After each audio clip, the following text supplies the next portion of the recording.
by over 10 percentage points was abortion.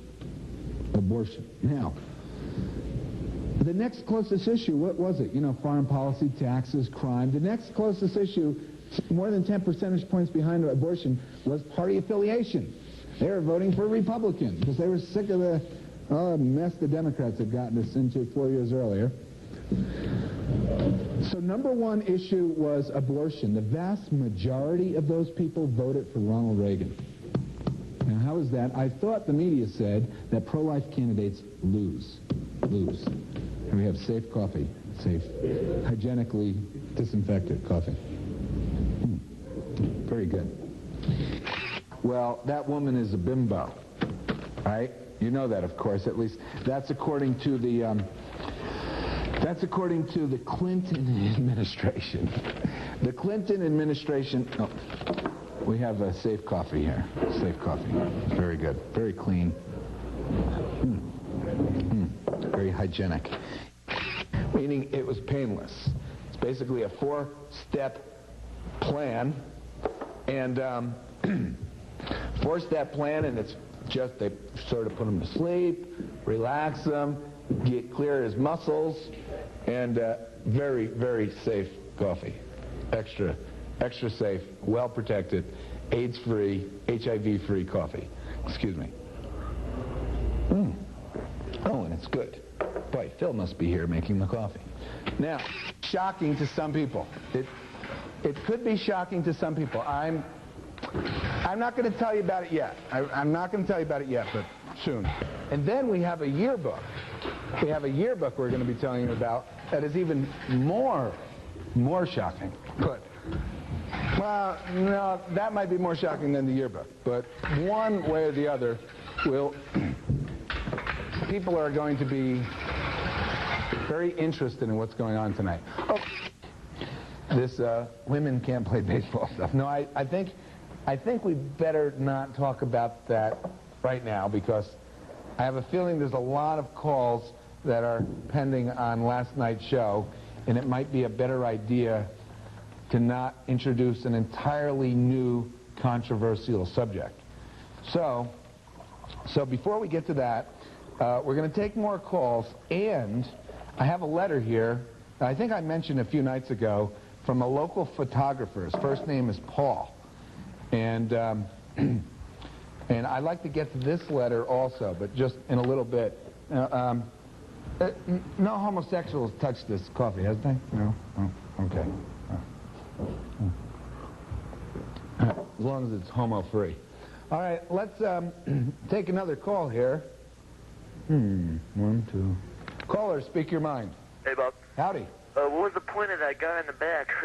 What guy? Guy that got the boot and put the little coffee there. It was on the air. We saw it. Did you have your TV set to channel 53? Yeah, and then the guy got the boot and put the coffee in. Back here? No, your coffee where it says TV 53? Yeah. The guy got a boot and put it in there. You saw that? Yeah. Are you doing like hallucinatory drugs? No. It was on our tape. Everybody saw it. Ask anybody, man. All right, we'll ask the next caller who we talk to. Go ahead. If each person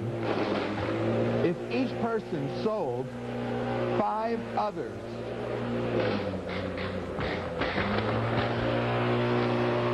okay, now, here, I was confused by the question. But now I've figured it out. The governor attended 75 breakfast meetings in Adams County to help sell DIA with an average... You know, when we eat an animal, like, say, a fish, well, actually, I have it on good report that a fish is never as happy as when it's in a frying pan. That a fish lives to be eaten, to be cooked and eaten. Oh, coffee. Coffee's here. Excuse me for a moment. Okay. Oh, and it's AIDS-free. This is wonderful. Okay, now, a fish lives to be caught. Well, he is partly responsible, sure, because he's the one that raped them and murdered them. But the judge the judge who let him off without punishment, and the legislators,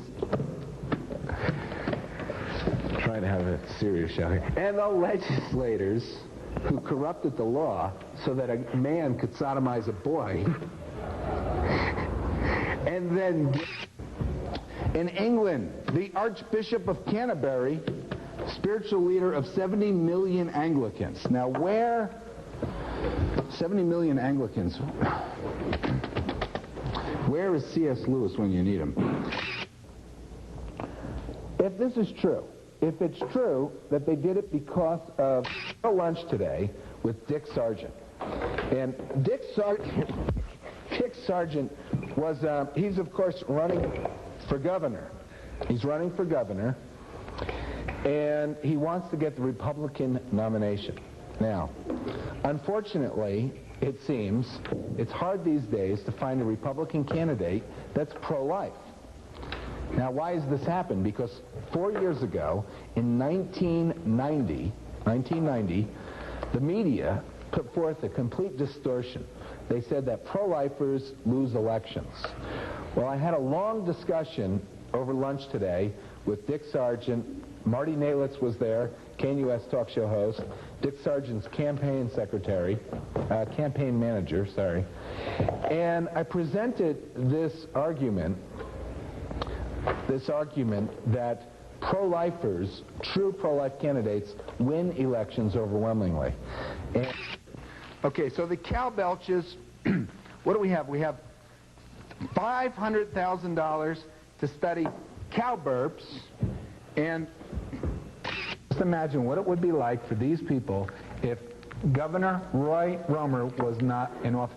Well, I'd like cappuccino, please. I'd like cappuccino, please. Thank you. Thank you. Thank you.